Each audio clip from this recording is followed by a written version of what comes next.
सावन के महीने का नियम, 2 लोटे जल लेकर देवादिदेव महादेव के सामने जाइए। यहाँ अशोक सुंदरी वाली जगह से दोनों धार एक साथ चढ़ाना प्रारंभ करिए और करते करते वो धार शंकर भगवान के शिवलिंग पर ले जाकर छोड़ दीजिए। ये सावन के महीने के अगर आपने मात्र 7 दिन भी लगातार अगर ये धार आपने चढ़ा ली है तो देवादिदेव महादेव की कृपा से 3-4 महीने में सूचना आपको प्राप्त होगी। सती में और पार्वती में एक अंतर भारी है। सती माँ धनवान है और पार्वती मैया गुणवान है।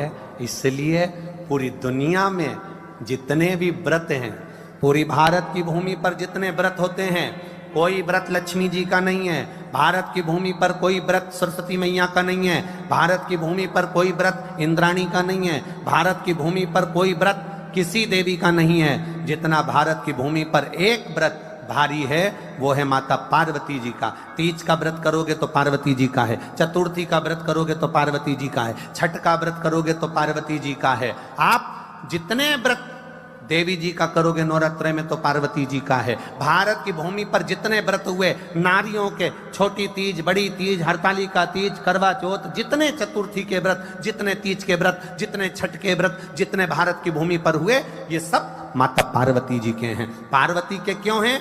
क्योंकि धनवान और गुणवान में अंतर है। माँ पार्वती गुणवान है, इसलिए माताएं उनके व्रत कर कर अपने अंदर भी वो गुण उत्पन्न करना चाहती हैं कि हम भी ऐसा तप करें, हम भी ऐसी साधना करें। हे माता पार्वती, जैसे आपका अखंड सौभाग्य है, हे माँ जगत जननी, हमारा भी मांग में अखंड सौभाग्य रहे। जैसे आपके चूड़े अमर हैं, हे माँ हमारे हाथ में भी चूड़े अमर हो। हे माँ जैसे आपके भाल की बिंदी अमर है, माँ मेरे भाल की बिंदी भी अमर हो।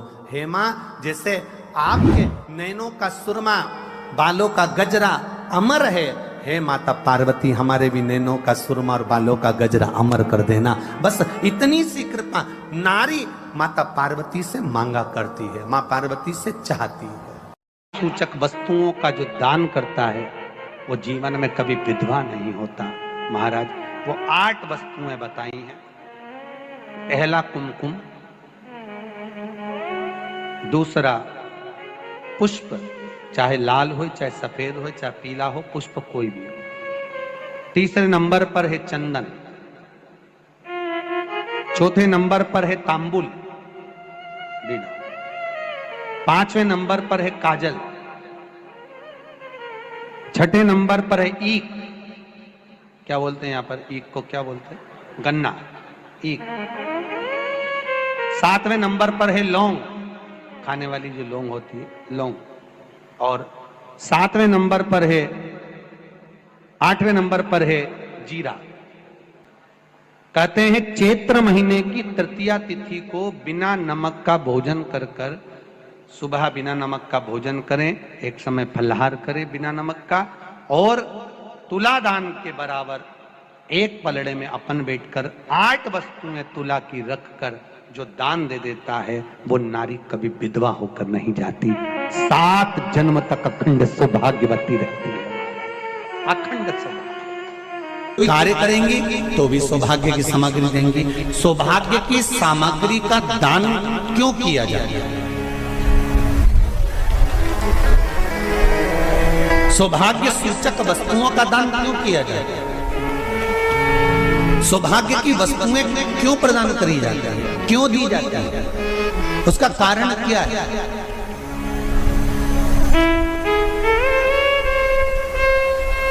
क्यों देते हैं? महाराज भारत की भूमि की सौभाग्यवती माताओं का एक मन की अभिलाषा रहती है। भारत की भूमि की माताओं की एक अभिलाषा रहती है कि जब उसके प्राण छूटे तो अखंड सौभाग्य धारण करके पति के कंधे पर और पुत्र के कंधे पर शमशान पर।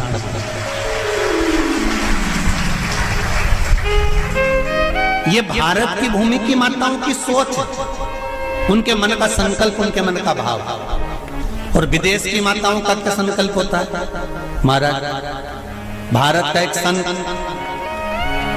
विदेश गया, और भारत के संत जब विदेश गए तो वहां पर एक मां, एक स्त्री पति की कब्र के पास में बैठकर पंखा कर रही थी।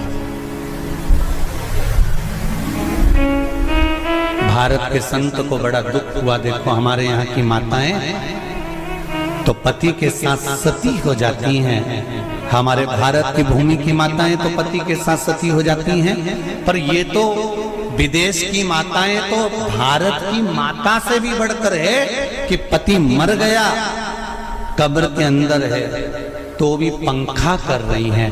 ये तो इनसे भी बड़ी है, भारत की माता से भी बड़ी ये विदेश की माता। तो भारत के संत से रहा नहीं गया और भारत के संत ने जाकर पूछ लिया विदेश की माता से, माँ जी एक बात बताओ, हमारे यहाँ पति के साथ पत्नी सती हो जाती है, वो प्रथम गिनती में आती है, पर तुम तो उससे भी बड़ी हो कि पति मर गया उसके बाद भी उसकी कब्र को पंखा कर रही हो। इतने में विदेश की माता ने कहा, मैं पति को पंखा नहीं कर रही हूं, हमारे यहाँ नियम है जब तक पति की कब्र नहीं सूख जाए हम दूसरी शादी नहीं कर सकते, इसलिए पंखे से सुखा रहा।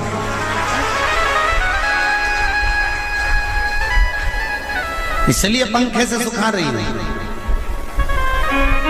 मेरे भारत की माताओं में और विदेश की माताओं में अंतर है साहब। मेरे भारत की माताएं अखंड सौभाग्य की वस्तुएं धारण कर कर अपने आप को गौरवान्वित महसूस करती हैं और विदेश की माताएं ये सब वस्तुएं उतार कर गौरवान्वित महसूस करती हैं।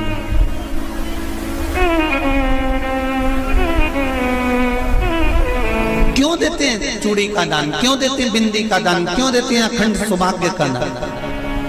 किस महाराज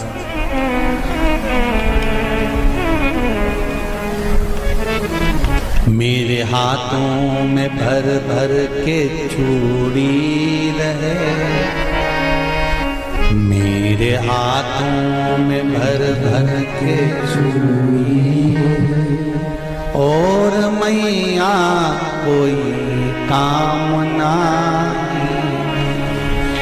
मेरे मस्तक पे चमकती चूनर रहे, मेरे मस्तक पे चमकती चूनर रहे और मैया कोई कामना, मेरी मांगों में भर भर के सिंदूर रहे, मेरी मांगों में भर भर के सिंदूर रहे और मैया कोई कामना नहीं, मेरे पाँव में बिछुड़ी का जोड़ा रहे, एक बिछुड़ी नहीं कितनी, 2 3 4 5 एक एक पाँव में जोड़े से बिछुड़ी होना चाहिए, केवल एक नहीं, सिंगल नहीं। वो तो आजकल का फैशन हो गया महाराज, जो केवल एक बिछुड़ी धारण कर लो उसी में फैशन दिखे। श्रावण की शिव महापुराण की कथा कहती है जब बेटी को विदा करा जाता है और पहली बार बेटी के पांव में जब बिछुड़ी डाली जाती है तो वो बिछुड़ी भी अलग अलग नहीं होती, उस बिछुड़ी के जोड़ को चेन से एक दूसरे से बंधा हुआ होता। बोला सही है कि गलत है? जितने आस्था चैनल पर कथा सुन रहे हैं, जितने फेसबुक पर सुन रहे हैं, यूट्यूब पर सुन रहे हैं, सुन लेना कि मेरे भारत की माताओं का जब पाणी ग्रहण संस्कार किसी बेटी का होता है, उसके पांव में जब पहली बार बिछुड़ा पिनाया जाता है, बिछुड़ी पिनाई जाती है, तो वो बिछुड़ी भी एक दूसरे से बंधी हुई होती है, चेन से बंधी हुई होती है। उसको अलग अलग वाली बिछुड़ी शादी के मंडप में नहीं पिनाई जाती। क्यों? जैसे ये बिछुड़ी एक दूसरे से पांव में बंधी हुई है, तुम्हारी जिंदगी अंतिम श्वास तक ऐसी ही बंधी की बंधी है। यही बनना चाहिए। वो तो अब माताओं ने थोड़ा सा फैशन चेंज कर दिया, अब पाँव में ज्यादा बिछुड़ी नहीं पहनती, गड़ती है, चुभती है, एक बिछुड़ी धारण है। महाराज पर नहीं, बिछुड़ी भी दो हो, जोड़े से। हमारी माताएं, भारत की भूमि की जो माताएं हैं, ये चूड़ी भी हाथ में पहनती है तो जोड़े से पहनती है। बोलो जैसा सही है कि गलत है? एक अकेली चूड़ी माताएं हाथ में धारण नहीं करती हैं।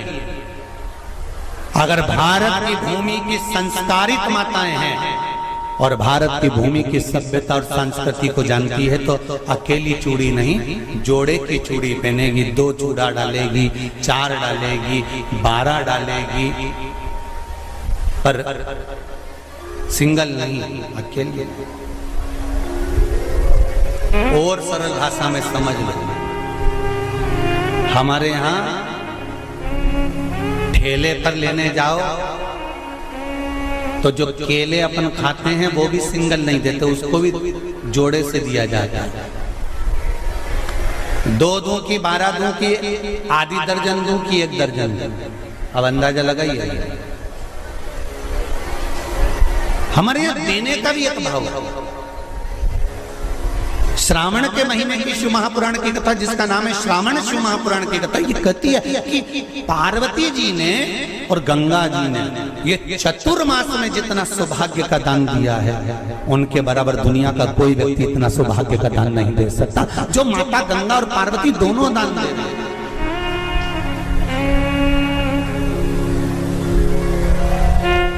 प्रतिदिन दे रहे हैं।